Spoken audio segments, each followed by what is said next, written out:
Gravação iniciada, presidente. Ok, obrigado, senhores. Então, vamos continuar agora, nesse momento, a sessão da primeira turma ordinária da segunda Câmara, da primeira sessão, do dia 14 de julho de 2020, período da tarde. Estão presentes Ricardo Barbosa, Neilson Cavalcante, Luiz Henrique Tozelli, Alain Marcel, Gisele Barra, Efigênio de Freitas, Bárbara Melo e Alexandre Evaristo. Bom, o próximo processo aqui pela ordem de número 12 é o Ediel Lima e Companhia Limitada. O relator é o Luiz Henrique Tozelli, processo 10.283-721-177-2008-33. Com a palavra do doutor Tozelli.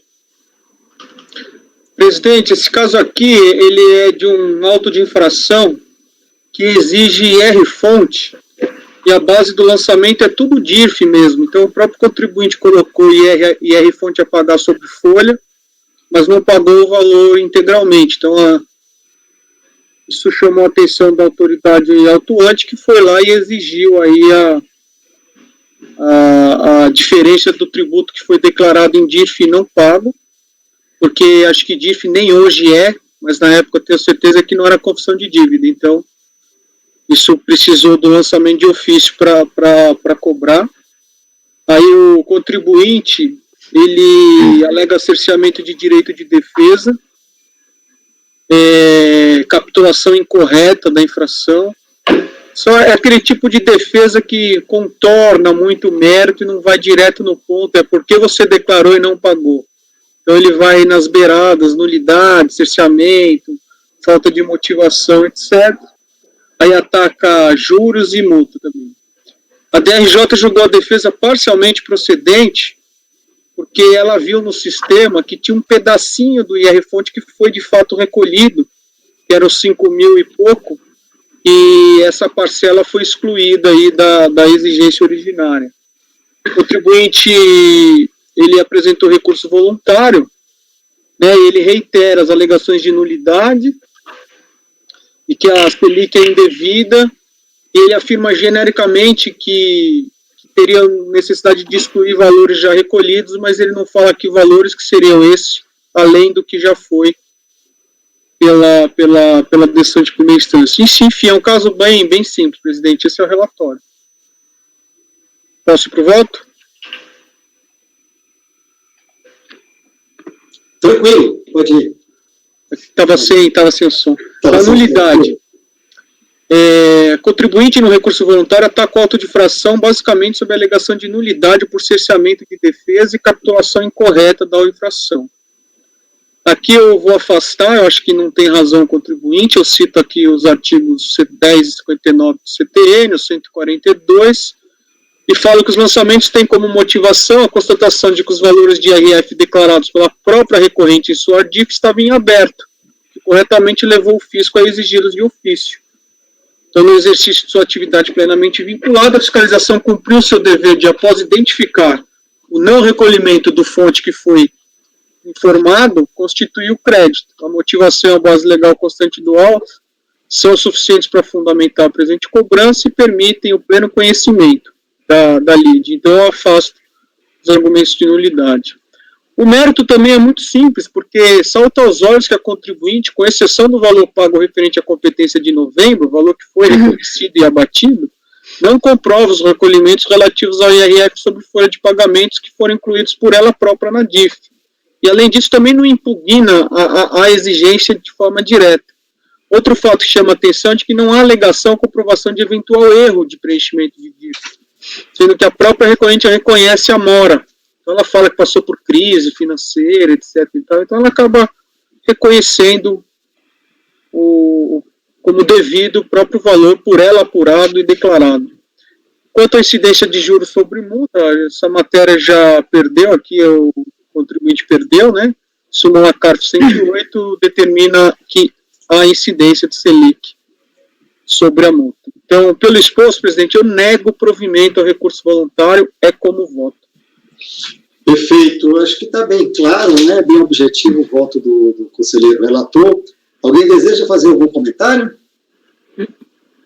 Podemos votar? Todos votam com o conselheiro relator? Sim. Tá bom, então também voto, claro, né? A questão está bem objetiva, né? Ficou aqui, acordo dos membros do colegiado por unanimidade no sentido de negar provimento ao recurso. Correto? Perfeito. Então, nós vamos agora ao próximo processo, também é do conselheiro Luiz Henrique Tozelli, que é o processo Companhia Industrial H. Carlos Schneider. O processo é o 10.920.006.050.2008.38. Com a palavra, senhor conselheiro. Isso aqui eu vou ver que eu vou ser sincero que eu não lembro, eu fiz bastante tempo. Que é processo decorrente de compensação de débitos próprios com crédito de ILL. As palavras do contribuinte. O trânsito em julgado em 24/11/2003 dos autos número tal, no qual a empresa discutiu a inconstitucionalidade do adicional de ILL, pleiteou-se perante a DRF de Joinville a habilitação do crédito reconhecido judicialmente para fins de compensação administrativa. O crédito apresentado para habilitação refere-se ao recolhimento de ILL efetuado com o DARF. Esse caso é importante entender os fatos. O contribuinte tinha duas ações. Uma, ele recolheu o ILL próprio, num próprio DARF, e ganhou a ação judicial e habilitou o crédito, tá? Que é esse aqui. E, paralelamente, tinha um outro processo judicial que a contribuinte questionava a utilização do inflacionário do plano verão na correção monetária de suas demonstrações financeiras. E aí o contribuinte fez os cálculos, né? E isso dava um efeito também no ILL, mas isso tinha sido objeto de depósito judicial. Então eram dois processos, um só ILL, ganhou, habilitou, compensou, e aí o contribuinte também tentou compensar nesse mesmo processo de compensação do ILL relativa a um outro processo de expurgo inflacionário. Essa demanda mais antiga transitou em julgada com decisão desfavorável à empresa. Do expurgo ela perdeu, data posterior, portanto, ao pedido de habilitação. Aí o que a empresa fez? Nessa ação que ela perdeu os expurgos, ela chegou para o juiz, apresentou uma petição e falou: juiz, eu quero levantar a parte do ILL, porque isso eu já ganhei em outra ação. O juiz dessa ação não entendeu dessa forma e falou que aquilo era da União e determinou a conversão de todo o depósito daquele processo, inclusive a parte do ILL, para a União. O que o contribuinte fez? Tentou aqui, administrativamente, compensar esse ILL. Então, eu resumi bastante, mas é esse o ponto. A questão aqui é saber, em primeiro lugar, se é caso ou não de concomitância. E aí, presidente, eu já vou adiantar meu voto, e eu achei que é caso de concomitância. Porque, na verdade, o mesmo pedido que o contribuinte está fazendo aqui para o CARF, olha, eu quero reaver esses valores de ILL da parte daquela ação judicial, porque o juiz não me deu isso, o próprio juiz da ação negou, quando negou o levantamento dessa parte para o contribuinte. Então, a meu ver, eu nem analisei o mérito, eu já brequei na súmula de concomitância, porque esse pedido já foi negado, pedido exatamente, que é esse crédito, já foi negado pelo juiz que era o competente daquele processo judicial na fase da liquidação. Então, aqui eu aplico a inteligência, eu vou só ler o voto que é curto, ó. Apesar de não restar tão claro se o objeto ora discutido diz respeito apenas ao pedido de habilitação complementar do referido crédito residual de ILL, ou se... aqui não é compensação não, gente, nós estamos julgando, eu nunca julguei isso. É um recurso contra pedido de habilitação de crédito que não foi reconhecido esse pedaço. Então, aqui, na verdade, é a primeira vez que eu estou me deparando, mas, de qualquer forma, como cai na competência residual nossa, estamos aqui para investigar. Então, a própria contribuinte, segundo o parágrafo do voto, reconhece que não obteve êxito na sua tentativa de levantar os valores depositados que seriam correspondentes ao ILL. uma vez que houve provimento judicial contrário ao seu interesse, determinando a conversão integral dos depósitos. Vale dizer, o direito de reaver o presente em débito já foi negado em juízo, o que, a meu ver, elimina uma chance de nova discussão no contencioso administrativo. E aqui eu aplico a inteligência da súmula 1 do CARF e concluo que, nesse caso específico, o contribuinte assume que pediu o levantamento do indébito residual que alega possuir na própria ação judicial, mas que esse direito já foi negado em decisão já transitada em julgado. Trata-se, então, de pleito que já foi analisado e afastado pelo Poder Judiciário, restando a matéria prejudicada na via administrativa. Então, presidente, pelo exposto, eu não conheço o recurso voluntário. É como voto. Obrigado, Toselli. Eu estava olhando aqui, só para a gente discutir, o voto da DRJ, ele não conheceu porque essa matéria não seria objeto de impugnação, tá certo? Então, se foi produzido um voto de colegiado, foi apresentado o recurso. Que eu acho que também seria isso. Eu acho que essa matéria não existe, essa previsão legal, não, de habilitação de manifestação de conformidade. Não sei se o Neto se lembra de alguma coisa nesse sentido. Eu não me lembro de que haja. Eu estou só confrontando aqui da competência, que seria um outro motivo até. Né? Além disso, embora isso que você falou está corretíssimo, né?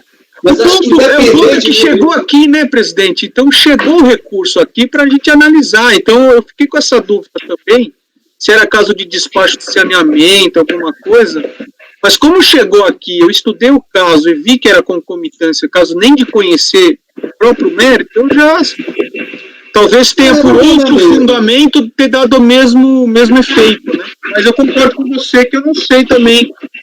Não, eu estou só pegando a portaria aqui de competência, sabe, das DRJ, não existe essa competência não existe essa figura não, de manifestação de conformidade de não habilitação de crédito. Eu, pelo menos, não me lembro de ter essa figura, não, tá entendendo?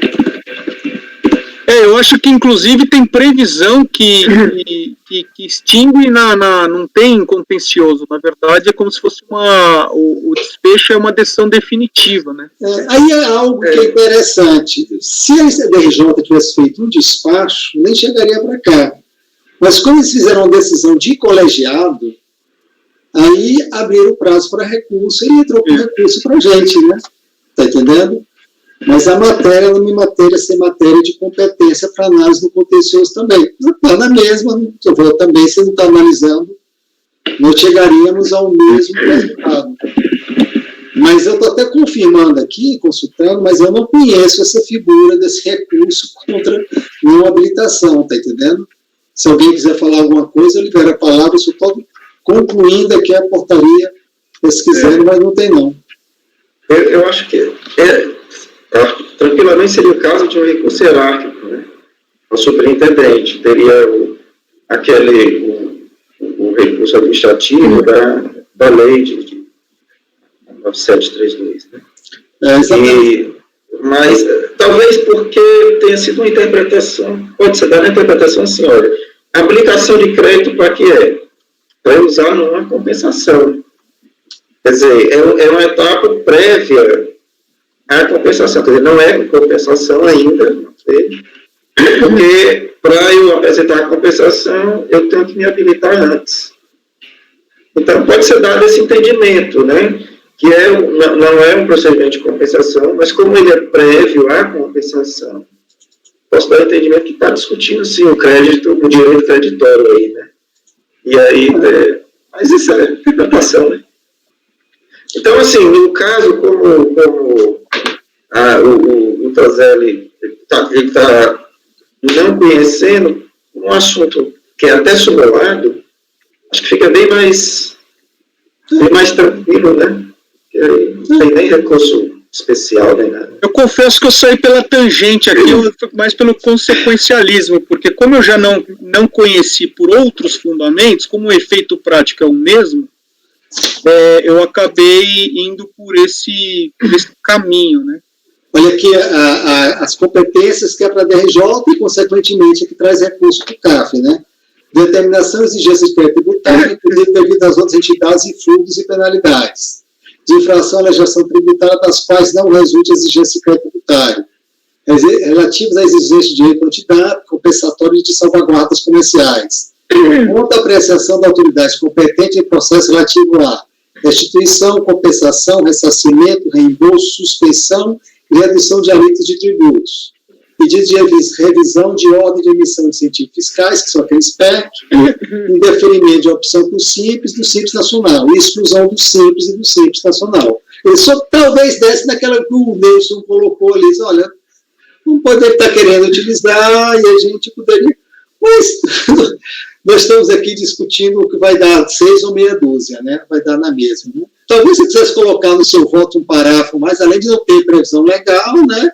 Verifica-se isso.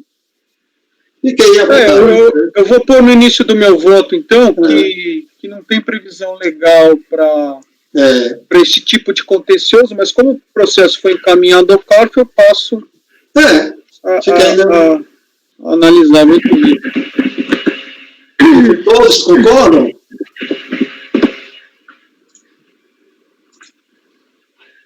Então, vai ficar acordo dos membros do colegiado para unanimidade no sentido de não conhecer o recurso voluntário, é isso?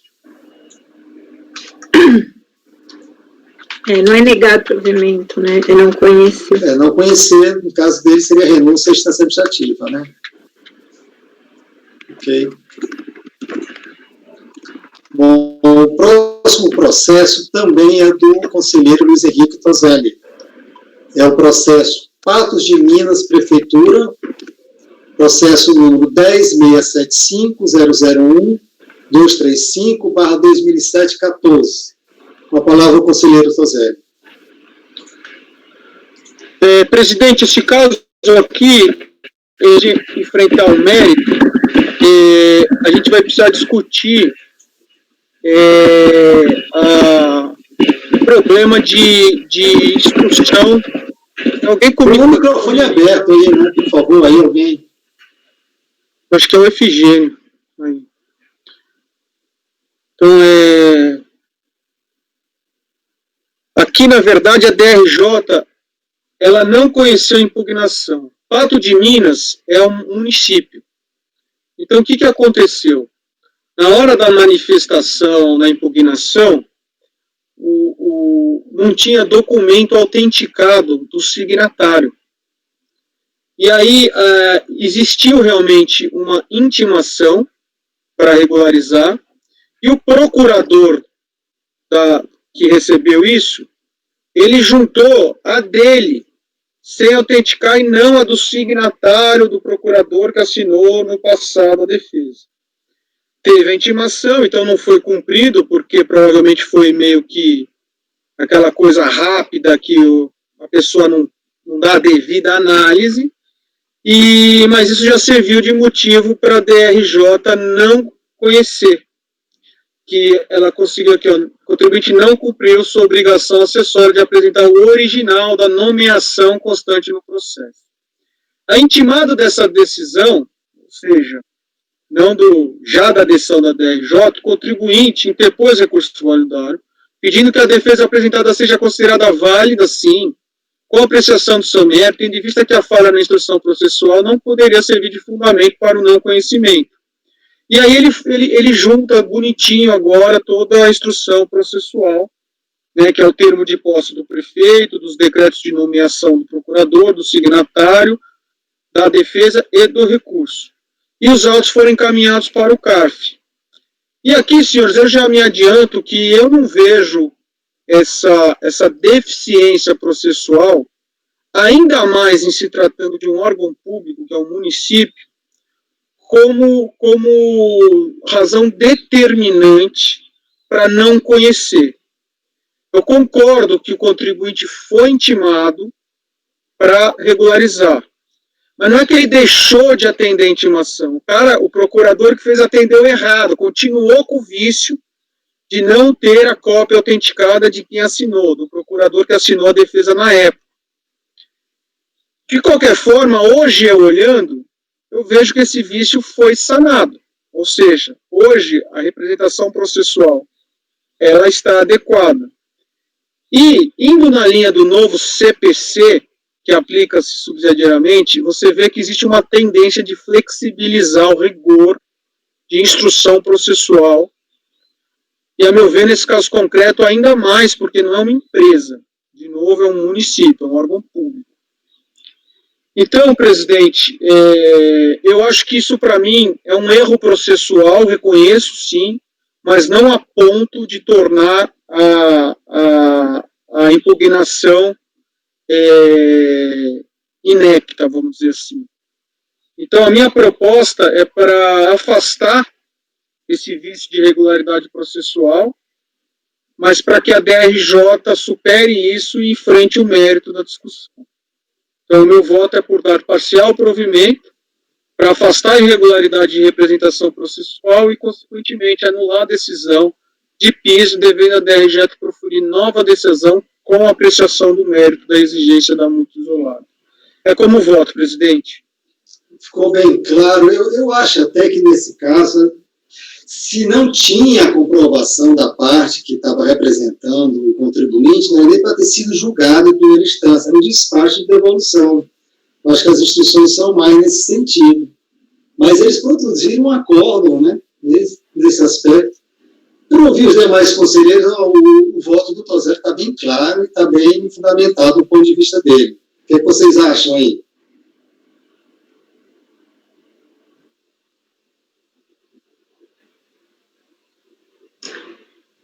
Pois formalmente, né, o José falou, né, o contribuinte ele errou, ele não atendeu, né, a intimação. Porque no processo contencioso administrativo, a gente costuma, ou tem, assim, flexibilizado bastante essas exigências formais, né? Inclusive, até quando a exigência formal se refere à matéria, né? Por exemplo, regularidade fiscal para obter um benefício, né? Fiscal, tem decisão pacificada de que basta comprovar regularidade em qualquer momento. E aí a gente... Aí, nesse caso aqui, não, para flexibilizar, como o José está fazendo, né? Que é a proposta, e eu acho que é possível dentro do que a gente tem decidido, realmente não é o caso de julgar mérito, né? Se expressão de instância. Para mim está tranquilo. Principalmente depois que ele colocou esses óculos aí, que ficou assim com esse ar intelectual, entende? Então aí fica difícil. Eu estava achando que tese, né? Presidente, esse óculos é coisa nova, da última sessão, eu estou ficando velhinho, com a vista... Eu achei que ia passar despercebido. A visão dele melhorou agora, né, doutor Nelson? Pois não, quem pediu a palavra aí? Presidente, na linha do que o Nilson citou, e, aliás, para o senhor também, com relação a isso, caberia também uma espécie de saneamento, né? E eu me lembrei, Nilson, daquela súmula do Finan, se eu não me engano, aquele Sudene, que fala que você pode regularizar até lá no último momento, né? Que é o item que você se lembrou. Ou seja, são formalidades que faz o possível para poder superá-las na instância administrativa, e sei que serei brevemente combatido pelo nosso ilustre Alain, que tem um posicionamento contrário, já me adianto. Né? Mas eu acompanho a linha do posicionamento do Neutra, e acho que, dentro das possibilidades, esse é um caso, claro, né, de haver uma maior flexibilização na esfera administrativa. Eram somente esses comentários. Passa a palavra para o doutor Alain agora. Só um ponto, presidente. Você sabe que a formação cultural ela é inerente à arte de interpretar.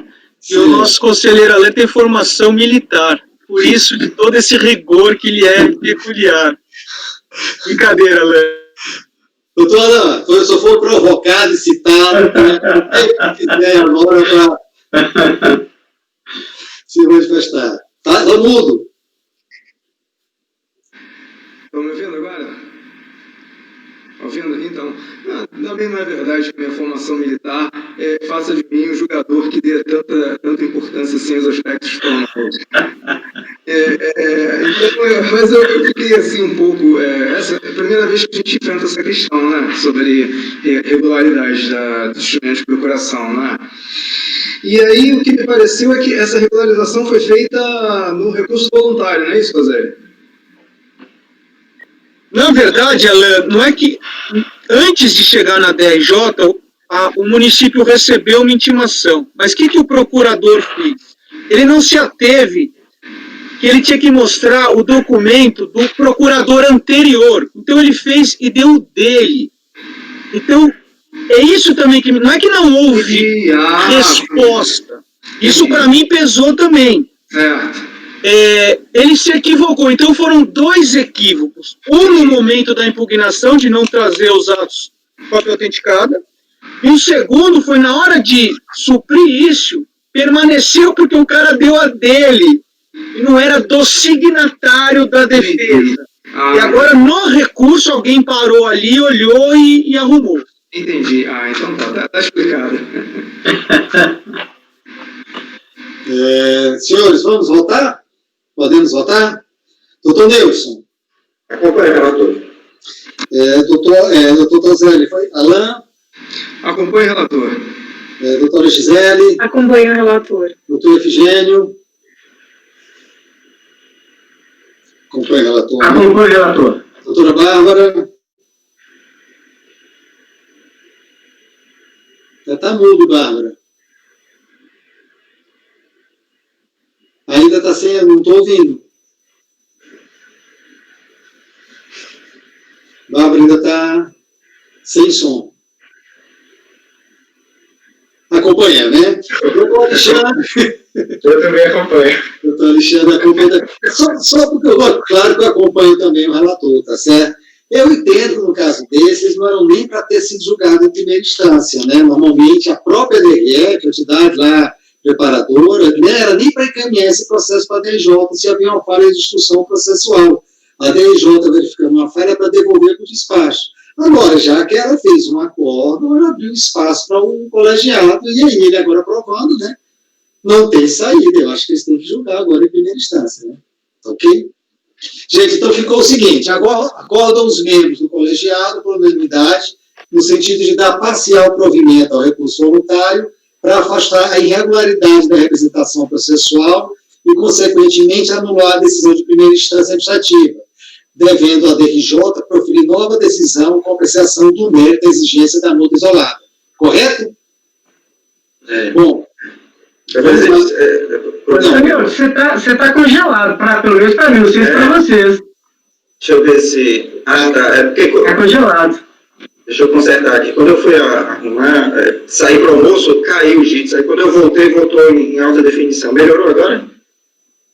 Certo. Só queria fazer o registro histórico, senhor presidente, do primeiro voto em libras do CAF. Em libras, isso, da conselheira Fábio. Deus puder. Só isso. Obrigado. No virtual, nós temos votos em libras, né? Estamos evoluindo. Bom, gente, o próximo processo é o relator doutor Alain Marcel, o contribuinte é Adalume Esquadrias Metálicas Limitada. O processo é o 139900115-2005-19. Com a palavra o doutor Alain. Então, acho que alguém está com o microfone ligado. Vocês estão me escutando? Agora sim. Tá. É porque eu não quero sofrer bullying mais. Não quero ficar por cotas. Olha, bom, esse caso é um caso muito complexo, certo? Impugnação intempestiva. O contribuinte apresentou a impugnação no 31º dia, certo? A DRJ não conheceu. E o contribuinte recorreu da decisão da DRJ que declarou a intempestividade da impugnação.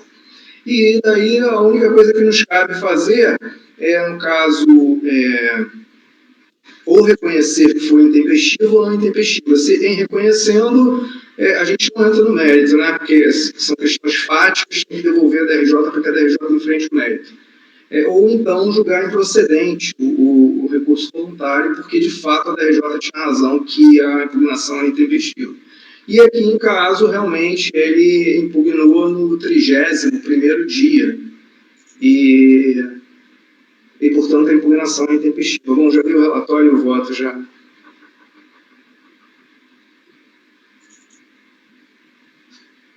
Esse cara complexo?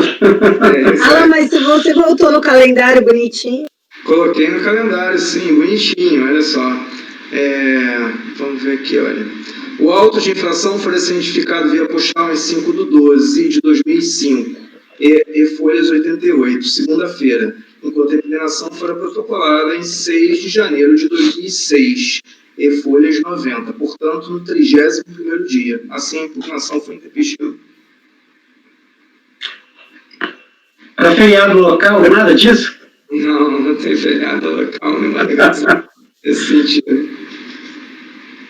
Eu acho que não temos muito o que comentar aqui, não, né? Isso. A dúvida aqui, na verdade, é só se não conheço do recurso ou se julga negando o provimento. Né? Eu acho que é não conhecer. Não conhecer. É negar provimento. É negar provimento. É negar provimento porque, veja bem, o que está sendo colocado em recurso é o não conhecimento da RJ. Você está entendendo? É isso que está sendo colocado em recurso aqui. Então, no caso, julgar improcedente. Se ele fosse intempestivo no CARF, aí seria não conhecer. Não conhecido, isso aí. Perfeito, perfeito. Eu acho que aqui fica mais ou menos parecido com o caso anterior. Eu acho que a própria DRJ, para o despacho, devolveria o processo. Porque ele só aprecia um processo nessa situação se ele questionar a tempestividade. Ele questionou? Ele questionou, então tudo bem. Então, tudo bem. Ele questionou a tempestividade do recurso voluntário e nós estamos desprovendo o recurso voluntário, porque essa é a questão do recurso voluntário. Perfeito. A DRJ era obrigada a julgar pelas normas. Se ele questionar a tempestividade, cabe recurso, então você apreciou a tempestividade também. Colegas, é tranquilo nesse caso, deixa eu ver aqui as quadrilhas, todo mundo volta com o relator, não é? Sim. Então, como é que em Libras, né? Então, o acordo dos membros do colegiado por unanimidade no sentido de negar provimento ao recurso, correto? O próximo processo, ele também é do doutor Alan, não é isso? Isso. Ele tinha sido tirado de pauta porque não deu tempo na sessão anterior. É isso, doutor Nelson? Eu estou aqui, estou acompanhando. Correto. Ele esteve na pauta do mês passado, mas não houve tempo para a gente julgar todos os processos. Ficaram 2 processos por julgar, esse é um deles. Perfeito, perfeito. Então, doutor Alan, com a palavra, o processo é Tambai Automotores. Outra Bahia, não sei, automotores limitados, né? Isso. O processo é o 10.480, 906, 094, 2010, 19. A palavra do doutor Alan. Então, presidente, aqui também é uma questão muito complexa, como o processo anterior. Sabe, esse foi um dos primeiros processos que eu relatei no CAF, como conselheiro, e eu ainda tinha por hábito usar um outro acórdão para preencher o novo, vamos dizer assim. E acabou que eu cometi um erro de escrita na transcrição da parte dispositiva do acórdão. Né? Então, nós julgamos o recurso como improcedente, certo? E na parte dispositiva do acórdão, eu não ajustei e aí ficou como procedente. Então, aí a parte dispositiva ficou contrária ao voto, à conclusão, e contrária à ata, porque a ata foi lavrada corretamente, mas por conta desse erro de escrita na parte dispositiva do acórdão, a Procuradoria corretamente embargou, e agora eu estou reconhecendo aqui o erro material, o erro de escrita nessa parte dispositiva do acórdão, reconhecendo que o julgamento foi pela improcedência do recurso apreciado. Também me parece bem tranquilo, né? Ok, algum comentário nesse caso? Em embargos, né? Está bem tranquilo. Gente, por incrível que pareça, nós já terminamos a sessão, né? Bem tranquilo. Se eu soubesse que ia até tinha aquela vista de mesa. Isso, é. Sim, perfeito, perfeito. Aí eu até comentar, pelo que eu andei procurando, a vista de mesa, ele pode ser até quinta-feira, você pode se pronunciar, Nilson. E aí, se quiser olhar com mais calma, né, ou então só se você já quiser se pronunciar agora, fique à vontade. Presidente, proclama o resultado logo desse processo. Ah, pois não, me perdoe. Falha minha, né? Voltamos para a unanimidade através de Libras. Acordo, só um minuto aqui, deixa eu pegar aqui. Acordo dos membros do colegiado por unanimidade no sentido de acolher os embargos de declaração sem efeitos infringentes para retificar erro de escrita no dispositivo do acordo embargado, confirmando o julgamento no sentido da improcedência do recurso voluntário apreciado. Correto? Correto. Perfeito, perfeito. Eu vou falar a palavra ao doutor Nelson, depois eu tenho uma observação para falar para vocês também. Só um detalhe, eu colocaria por unanimidade, né? Sim, perfeito. Eu coloquei unanimidade. Beleza. Perfeito. Ok. Posso falar sobre o processo? Pode, se você quiser achar. Porque você pode falar até quinta-feira, viu? Não, tudo bem. Eu aproveitei aqui o horário do almoço, foi um pouquinho maior do que eu esperava, aí eu aproveitei esse tempinho e dei uma olhada na legislação. De fato, é um cipoal aí, né? Porque mistura aí a Lei 10.833, a 9784, em dois locais, né, o artigo 44 e o artigo 75, com muitas alterações, né? A conclusão, assim, olhando, né, o histórico, a evolução histórica das alterações legislativas, certo? A conclusão que eu cheguei foi exatamente aqui, o Tosé chegou, né? Não sei se foi exatamente essa Tosé, mas assim, colocando aqui em minhas palavras, né? Alteraram a lei 9.430 e esqueceram de alterar a 10.833, que fazia referência a ela. Um esquecimento que durou uns poucos meses, né? Mas que tem efeitos. Né? A MP, ela caducou, certo? Ela não foi votada no prazo constitucional, ela perdeu seus efeitos.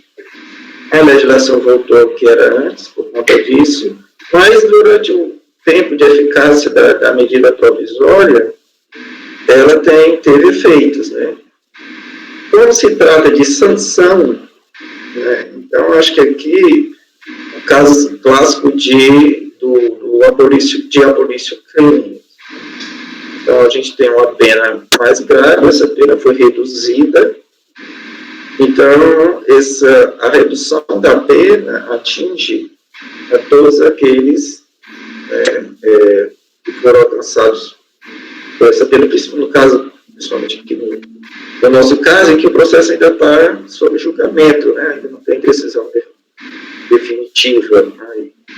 Aí eu só fiquei na dúvida, só um detalhe mais técnico, se o mais correto seria essa retroatividade benéfica ou retroatividade benigna, se um abolício crimes mesmo, porque realmente a retroatividade a gente dá para a lei vigente, né? Essa MP não está vigente, ela acaba um pouco rapidamente. Mas esse é um detalhe. Certo? Então, realmente tem essa janela aí, né, de 6 meses, que fez com que a multa de ofício fosse reduzida para 50%, multa isolada, desculpe, né? Fosse reduzida para 50% no caso de declaração não declarada, né? Uma decompra não declarada. Ou não compensada. Não declarada, né, Tozelli? Declarada. No caso é de não declarada. Embora a DRF não usou esse termo, né? Ela usou um termo neutro aí, né? Não sei porquê. Usou outro termo, agora não esqueci. Não, tipo assim, a ideia é não legítima, que fica até dúbio, né? O que é isso? É não declarada ou é não compensada? Entende? Porque ela não disse exatamente, né, a natureza da decisão, na medida que não usou o termo técnico, o termo que está na legislação. Né? Mas, de qualquer forma, é 50%. Né? Então, é isso, senhor presidente. Foi essa conclusão que eu cheguei nesse pré-estudo aí que eu fiz. Obrigado, Nelson. Efigênio, você levantou a mão, tirou, você quer comentar alguma coisa? Não, é porque eu havia o mesmo estudo que o Nelson fez na hora do almoço, eu também fiz e cheguei à mesma conclusão. Na verdade, essa alíquota de 50%, ela vigia de 30/6 até 30/5, porque no dia, aliás, 30/10, na 1º/11 ela perdeu a eficácia. Então, com essa decisão do Tozelli agora, foi bom que clareou, porque nós temos a seguinte situação: toda multa que tiver sido lançada com 75% nessas condições, nesse período, ela acaba fazendo jus. E aí, Milton, eu acho que o mais interessante, acho que até tecnicismo, né, seria a retroatividade benigna, porque abolisse o crime seria, salvo melhor juízo, se eu tivesse eliminado essa multa, né? Então, na verdade, eu estou colocando uma situação mais benéfica para o contribuinte. Só um detalhe. Né? Mas parabenizei pelo Tozelli, pelo análise desse cipoal de legislação que exige um cuidado grande, senão você se perde. Então, parabenizei pelo voto. Muito interessante. Deixa eu só entender bem. Então, no primeiro momento, a multa foi lançada a 75%, não é isso? Aí saiu uma medida provisória que baixou ela para 50%, mas essa medida provisória não foi convertida em lei. Antes disso, foi para 150. Isso. 75, 150, aí depois 50 e voltou para 75, é isso? Só que nós estamos, no momento que foi lavrada a infração, a lei vigente era 75% e a lei do fato gerador 75%. Porém, no meio do caminho, ocorreu uma lei que baixou para 50%. É isso mesmo, presidente. Mas a lei aplica-se ao fato pretérito quando comine penalidade menos severa. Na verdade, presidente, aqui a gente não está falando de fato gerador, nós estamos falando de sanção. Então, a partir do momento que existiu em algum momento posterior a infração, algo que reduziu, ela sempre vai retroagir, no meu entendimento, pelo princípio da retroatividade benéfica. Aqui não é questão de aplicar a lei no tempo. A questão aqui é se retroage ou não uma norma que produziu efeitos durante um período posterior à da infração cometida pelo contribuinte. Se retroage ou não. A questão não é a aplicação de lei no tempo, é só se retroage ou não os 50% no caso prático. É essa que é a questão. Então, Zé, só colocando um questionamento. Durante a vigência da SMP, se ele fosse lá e quisesse pagar, ele faria jus aos 50%. Isso mostra como retroage. Nesse período, né? Você deu agora um argumento muito forte, né? Se tivesse lançado nesse período, ia pagar com 50%, porque aqui agora o cara vai pagar 75%, né? Bom argumento, né? Bom argumento, realmente. Senhores, vamos votar então? Doutor Nelson. Eu acompanho o relator. Doutor Zélia, vota. Alain. Acompanho o relator, presidente. Doutor Gisele. Acompanho o relator. Doutor Efigênio. Com o relator, presidente. Doutora Bárbara. Com o relator, presidente, mas o Alexandre ele vota primeiro, não? Não, que está. Mas até... Na minha pesca aqui, me perdoe. Por isso que eu pedi para colocar os numerozinhos. Você lembra que eu falei? Mas é que desde o início do dia... É bom ele votar depois, porque aí ele já sabe que tem que votar comigo mesmo. Me perdoe, eu estava respeitando a ordem que já era, tá entendendo? Porque não teria motivo nenhum de eu alterar, né? Tá entendendo? Então, só primeiro Alexandre, depois Bárbara, é isso? Isso. Então, pronto, doutor Alexandre. Não, mas eu não me incomodo, não. Por isso que eu fiquei quieto aqui. Mas por último é melhor, né? Já ouviu. Mas aí, vocês me convenceram, né? Esse argumento é muito forte, realmente, eu estava em dúvida, eu confesso, mas nas ponderações, o voto do relator está bem feito, o Neilson, o Efigênio falado, eu voto também com o relator. E aí, então, ele fica dessa forma, colam os membros do colegiado por unanimidade, no sentido de dar provimento parcial ao recurso voluntário, para reduzir o percentual da multa isolada aplicada de 75% para 50%, é isso? Perfeito. Senhores, presidente. Eu tenho mais uma notícia. Esse é o último processo do dia, né? Olha aí, se eu soubesse que era tão mais tranquilo, eu tinha vindo há mais tempo. Não se engane, não se engane. Não se acostume, isso é raro. Presidente, cuidado, você vai Na nossa sessão, nossa turma é considerada o seguinte, eu não vou falar, não, como é que é? A gente nunca consegue sair antes das 20 horas, né? Normalmente, quando tem os jantares no CARF, presidente, a única turma que chega com a mesma roupa de trabalho o dia inteiro somos nós. Todo mundo de banho tomado, gel no cabelo e perfume, chega a gente direto do... Da batalha.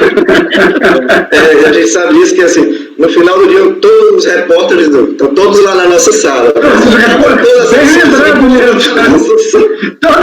estão na nossa sala, exatamente. Gente, uma informação, meu nome, que vai constar no acordo de vocês, é Ricardo Antônio. O meu Antônio não tem acento, tá certo? Então, teoricamente, seria até Antonio. É Ricardo Antônio Carvalho Barbosa, ok? Eu creio que não tem mais nada hoje para ser apreciado, correto? Alguém mais quer colocar mais alguma questão? Então, senhores, eu dou, nesse momento, por encerrada a sessão do dia 14 de julho de 2020, à tarde, desejando um ótimo resto de dia para todos vocês, e amanhã voltamos às 9 horas da manhã, ok? Gente, um grande abraço, eu peço aí ao nosso apoio que encerre nesse momento a gravação.